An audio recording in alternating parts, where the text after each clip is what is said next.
Flux may be over, but it kind of left a mess, so we've got pieces to pick up here.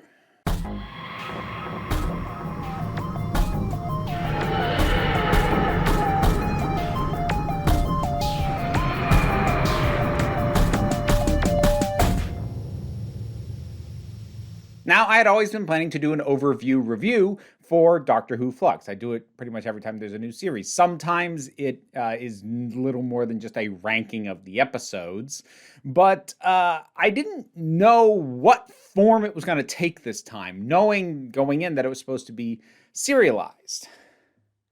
I'm not sure I necessarily would have called that it was going to take the form of how did this happen, but here we are.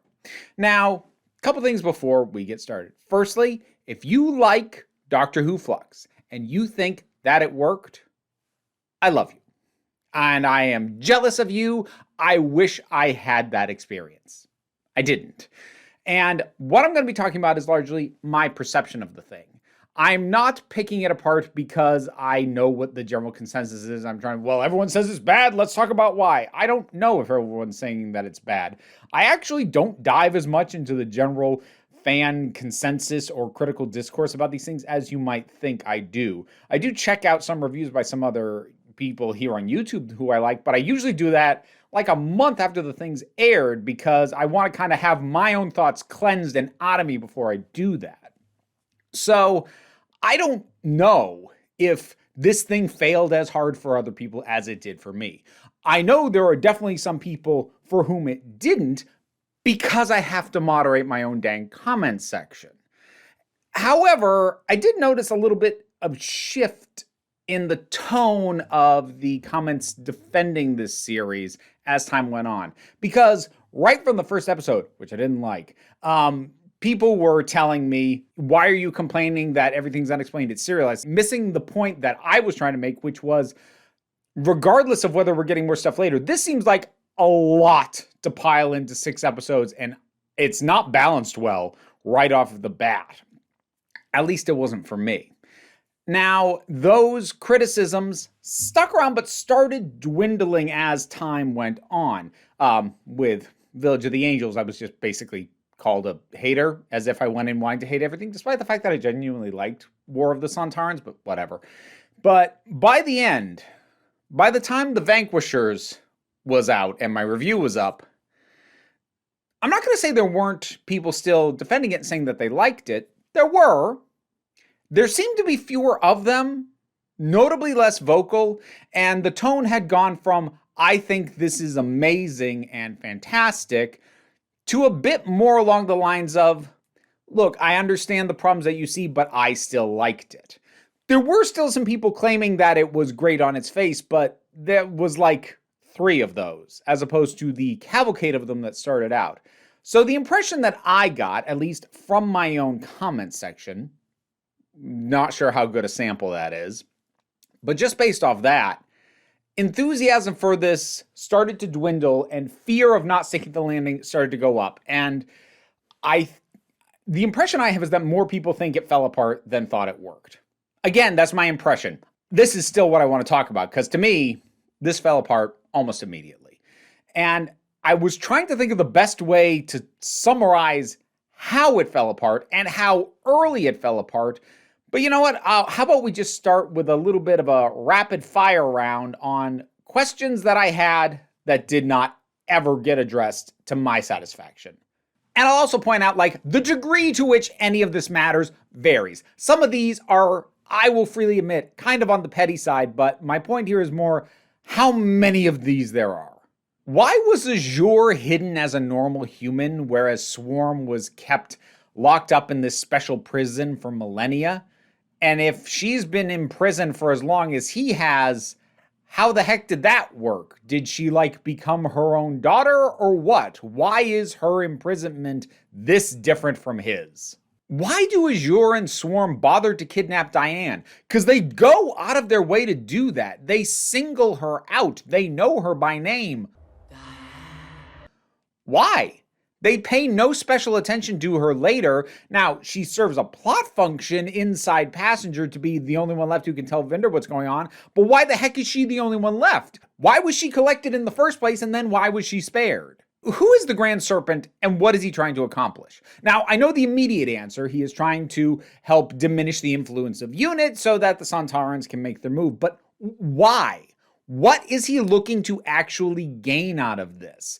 Especially given that when we first meet him in Vinder's flashback, he seems to be in a seat of immense power. So what the heck is he doing on Earth, doing little weird jobs for the Sontarans? Obviously he's getting something out of it, but what? And how does that add to the power we already saw him wielding? Why would he step away from that to do this? What the heck happened to the angel in Clare's head?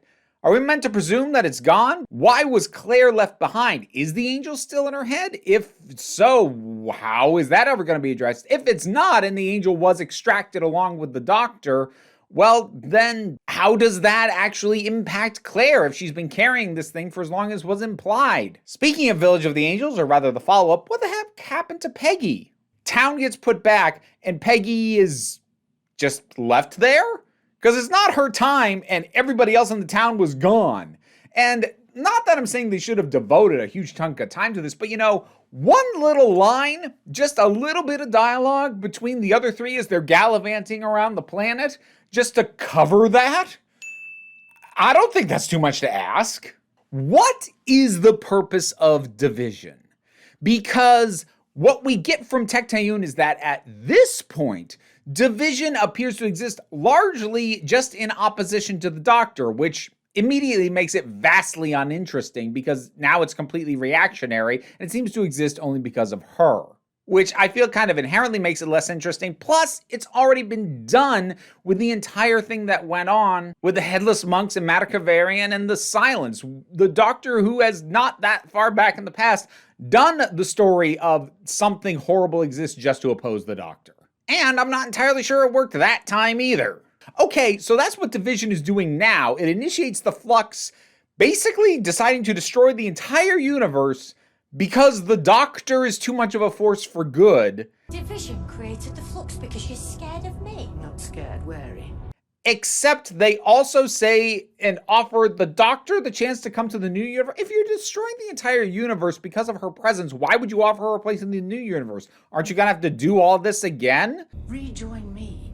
Come with us into the next universe, into the beyond. But the thing that's really driving me nuts, that's what Division does now. What was Division before?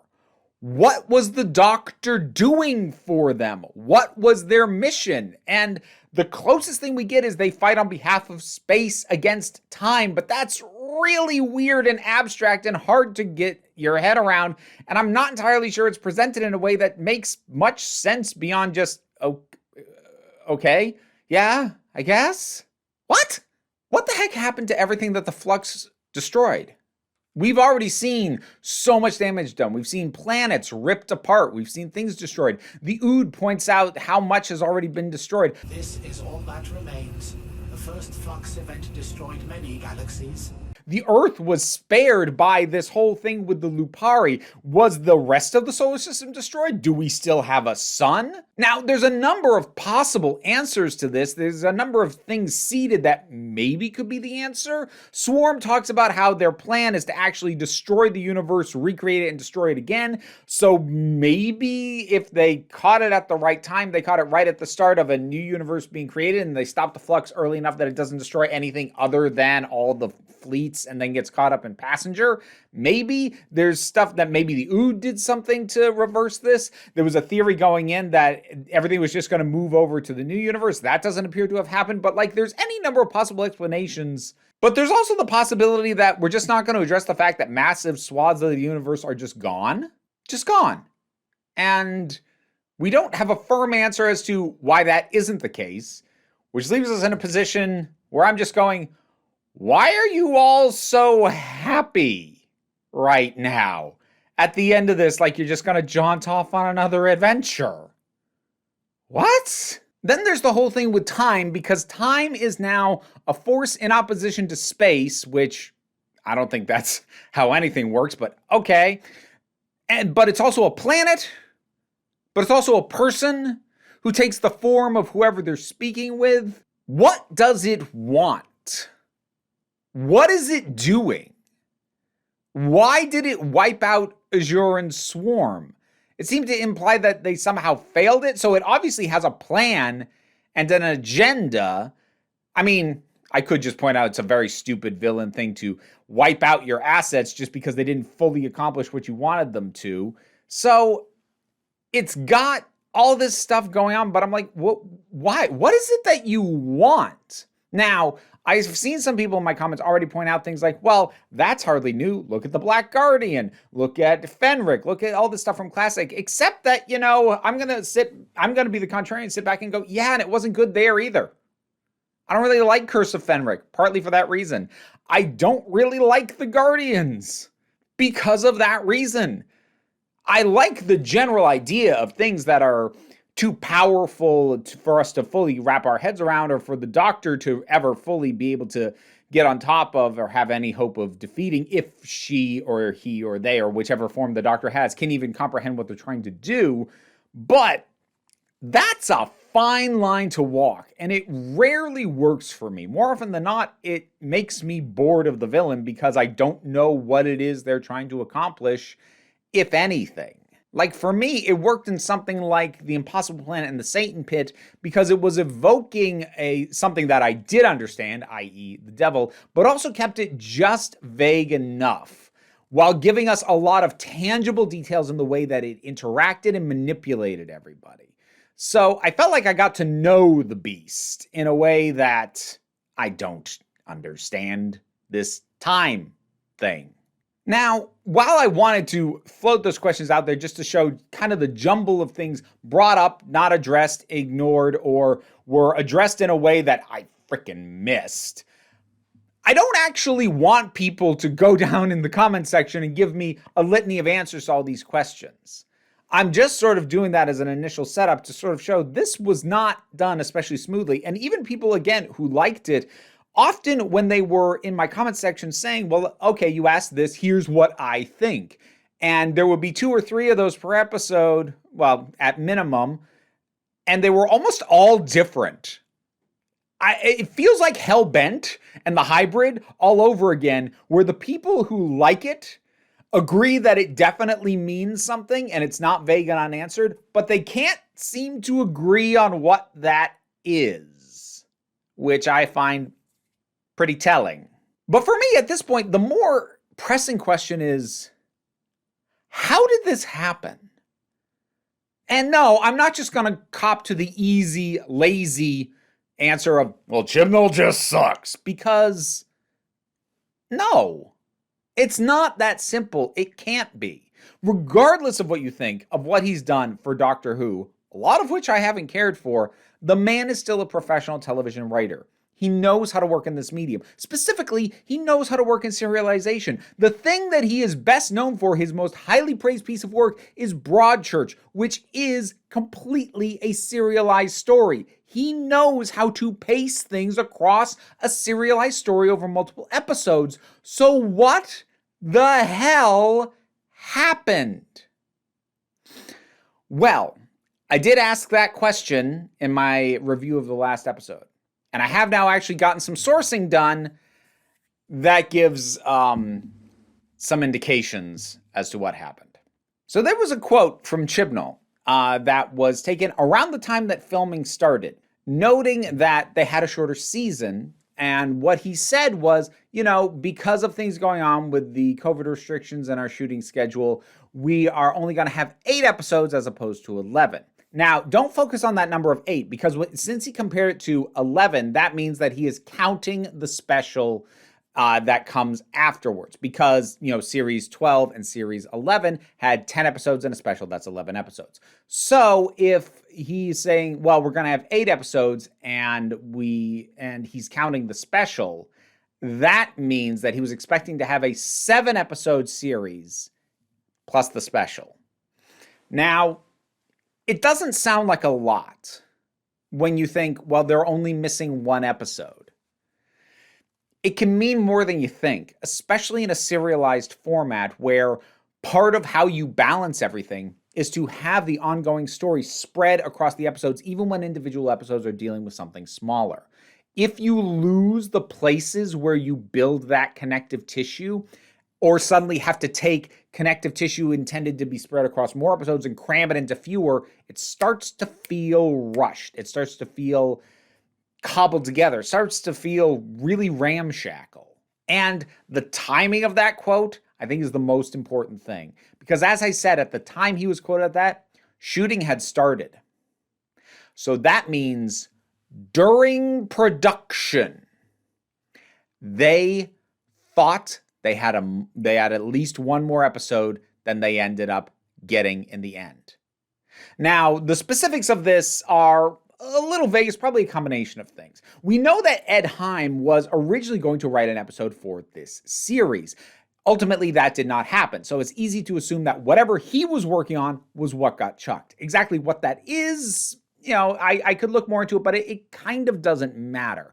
Because even if he was doing a more self-contained story like War of the Sontarans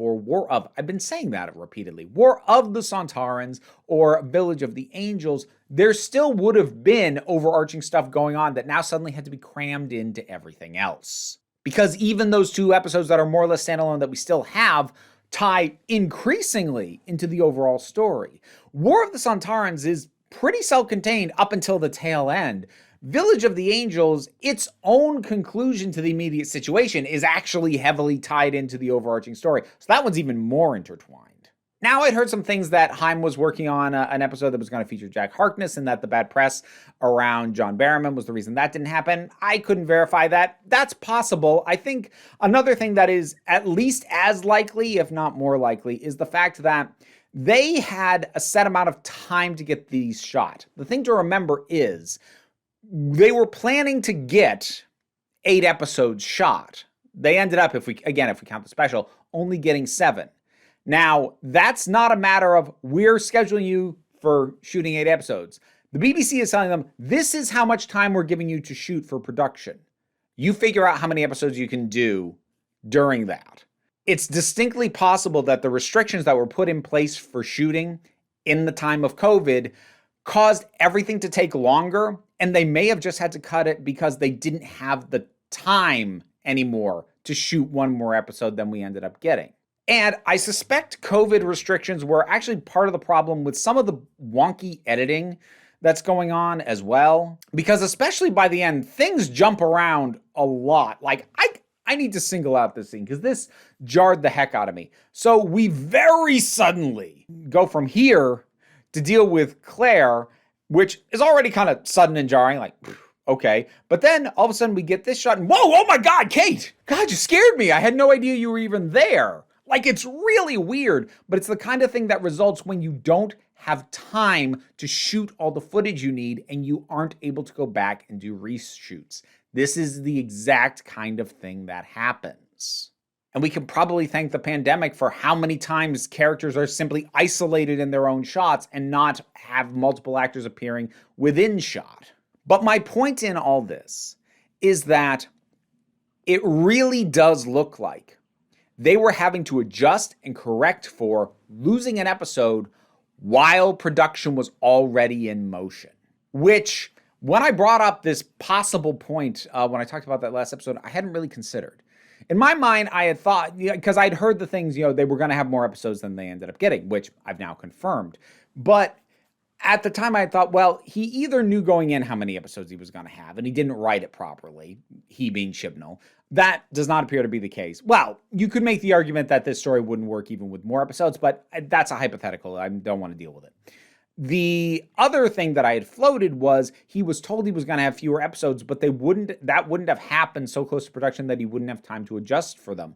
Well, no, it actually appears to have happened during production. Whether it was a BBC mandate or it was something he and his production team realized after the first block of shooting, I'm going to talk about the shooting blocks in a minute too, I don't know. But either way, it leaves them in a situation where they're having to scramble and not having the time to readjust everything, especially because a lot of it is already being shot. My big overriding criticism of this thing from the get-go, but it compounded as time went on, was how many of these plot lines don't really need to be there for the sake of the overall story. And in a longer series, I would think more than one episode longer, but just in general, in a longer series with a little more breathing room, the plots that are present wouldn't feel quite so stacked onto each other because we'd have a little bit more time to explore these angles and maybe have more time to connect them. But even if you don't connect them, when you have breathing room, it can just add a nice flavor to take some time to do something like get to know Vinder and Belle a little bit better, and things like that. Whereas when you are at a breakneck pace because everything is going on at once, those feel like the kind of characters you cut if they ultimately don't matter. Them, the Grand Serpent, the stuff with Diana being kidnapped, probably most of the Williamson things. Honestly, if you really could start from the beginning and know how few episodes you have, you probably scrap one of the standalone episodes, War of the Sontarans or Village of the Angels, and then rework that into something that is pushing forward the overarching story first and foremost. But the problem is the nature of the shooting blocks, because these were shot in 2 separate filming blocks. The first block saw the filming of episodes 1, 2, and 4. And then the second block was episodes 3, 5, and 6. What that means is, if, as I suspect, Chibnall and the production team realized during the shooting of the first block that they were going to be short an episode, that means that they were stuck with whatever was already locked in for that first shooting block. And they could only finagle the other ones. And that means you can't excise plot lines because pretty much every plot line is introduced within those episodes that were shot within the first shooting block. And while I didn't particularly like episode 1 or episode 4, I will admit they are tighter and less chaotic messes than episodes 3, 5, and 6 are.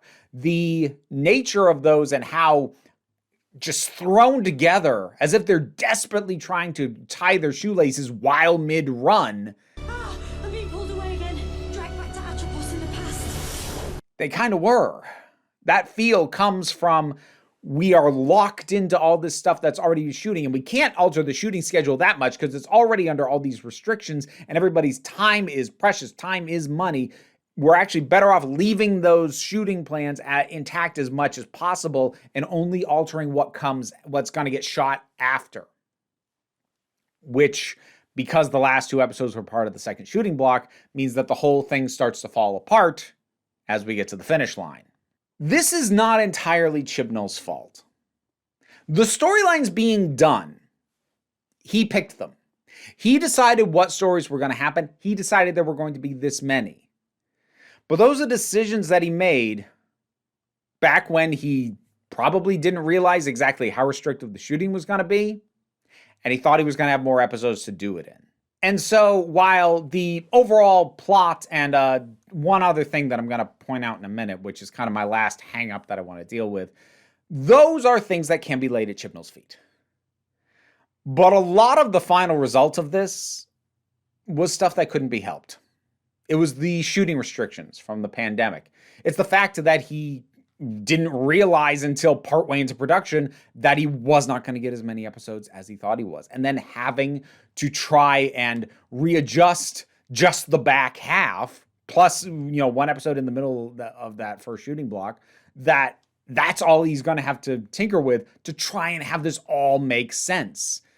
Which is why things like episode 3, Once Upon a Time, is an episode that left a lot of people very confused as the Doctor and companions are spread across these timeline events, but also like they're sort of weird and warped. And between that and the 3 Doctors thing later on and how many things go unexplored, and Tecteun shows up to like make a big deal out of the memories and set that up, and then that ultimately goes nowhere and she dies. It all feels like it was done in a panic. And I kind of suspect that it was. And I think the only reason people didn't fully cordon onto that sooner is because of episode 4, which again, I didn't like, but lots of people did. And it is tighter than episodes 3, 5, and 6. So if you're watching it as it airs, Episode 1 is setting everything up. I would argue poorly, but obviously it worked better for some other people. Episode 2, I genuinely like. I think is really good. Episode 3 feels a bit like, whoa, okay. They're throwing a lot at us, and I'm not entirely sure I followed it. But then an episode later, episode 4, everything seems tight and planned again. But that third episode, that was the first kink in the armor, that is something that was shot in conjunction with episodes 5 and 6, where it's all going to come unraveled. Now, the one last thing that I want to bring up that drives me nuts about this is something that I'm going to lay at Chibnall's feet. And that is the fob watch and the Doctor's memories. I don't have a problem of that being set up. I kind of complained a little bit about the time, like, that's not how we've seen fob watches work. Whatever. We can change how they work. It can be modified, whatever. But we set up this thing of her memories that she's been chasing. She's kind of had Captain Jack's mission that also never fully got resolved back from Torchwood, of the idea of he was missing a year of his life. And there's her answers. But ultimately, she is going to reject them. They're not going to be stolen away from her, but she's going to go, I don't need to know this. Now, on paper, that is a good thing, because the Doctor is her own person, regardless of what parts of her past she does or doesn't remember. Here's why that doesn't work, though. That was the same arc she had in The Timeless Children. Have you ever been limited by who you were before? Now that does sound like me talking. The whole thing with the Master revealing all this to her, and it shaking her, and then the fugitive Doctor snapping her out of it. The entire concept of that was, it doesn't matter what memories you've lost, you know who you are now. So we've done this beat already. And if you're about to tell me, well, they're just reinforcing it, it's self-defeating in that case. Because if the Doctor truly came to terms with that idea, why was she pursuing Cavanesta to try and track down everything she could about Division? Because that proves that she hasn't actually gotten over it, and she hasn't come to grips with it, which in and of itself is also okay. She can have a moment of catharsis and revelation to get her out of the situation she was in The Timeless Children, and then backslide when she's forced to just sit around and have these thoughts invasive in her mind. That would work too. But to have that be the case and then have her come to the exact same conclusion we already saw her come to at the end of the last full series is just infuriating. You're spinning your wheels at that point. Spinning it on a decent point, a decent emotional core, but we've done this already. And for it to happen again now means that it was undone between then and now, and then you didn't even undo it to do something different. You undid it to do the exact same thing again. I kind of brush it off, but I do question how much this would have worked for me, even without the COVID shooting restrictions, even with at least one more episode to play with. I do still kind of question that, because I'm not sure how much I like this story. But I absolutely have to admit that a lot of the issues with the execution aren't really the fault of the people involved in production. Which, that's rare for me. I don't let people off the hook very often. And I'm only partially letting them off the hook now. But I think it is worth keeping in mind if, like me, you don't think Flux worked. It's not as simple as because Chibnall sucks. That's reductive and unhelpful. And those are my thoughts on what the flux happened here. If you want to support this kind of content, please consider supporting my Patreon. But even if you don't do that, I want to hear your thoughts on all of this. Drop something down in the comments and let's talk about it. The usual stuff like share and subscribe, they help me out as well. But I'm not going to tell you what to do. Because at the end of the day, you are the council. I'm just running the meetings. And until next time, this council is adjourned. None of this would have been possible without my supporters over on Patreon. In particular, I want to thank Robin Powell, Raven McBain, Tracy Scrabbit, Vincent Paul Bartolucci, Robin Moore, and Shayla Gourlay. If you'd like to hear me possibly mispronounce your name, maybe consider looking at the reward tiers over on the Patreon. But either way, don't worry about it too much. Take care of yourself.